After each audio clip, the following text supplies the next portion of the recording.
Bonjour à tous, c'est l'Incunable. Aujourd'hui on se retrouve pour parler des Chroniques lunaires de Marissa Meyer, une saga qui me tient beaucoup à cœur.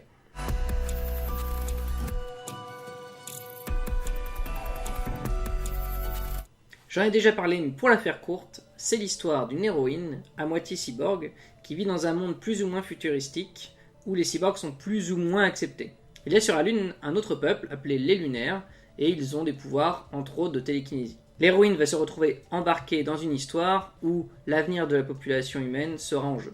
Je ne parlerai pas ici du préquel que je n'ai pas lu, mais plutôt des 4 autres tomes qui forment la saga entière. On va suivre devant le premier tome Cinder, adapté du conte de Cendrillon, une cyborg mécano plutôt débrouillarde.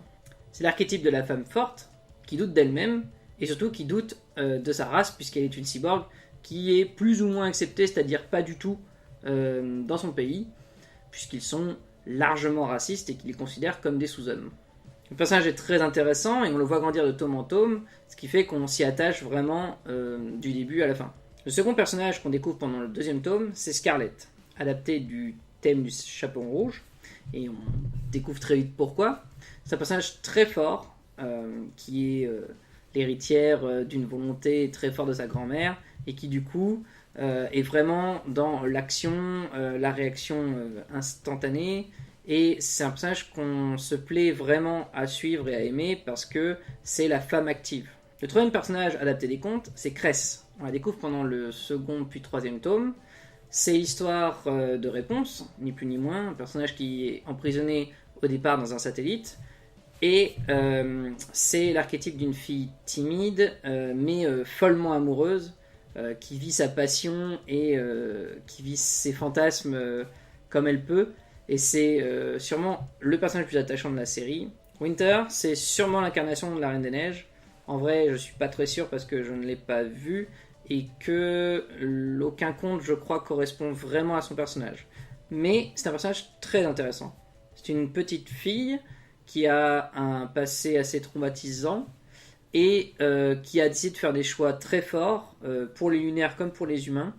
Et c'est vraiment passionnant de la suivre, alors que cette gamine a beaucoup plus de volonté en fait que tous les autres personnages presque. En plus, elle est vachement dégourdie, ce qui fait qu'elle peut faire des choix audacieux et qu'elle va grandement aider nos héros durant la quête du 4e tome. Pourquoi j'aime les Chroniques lunaires ?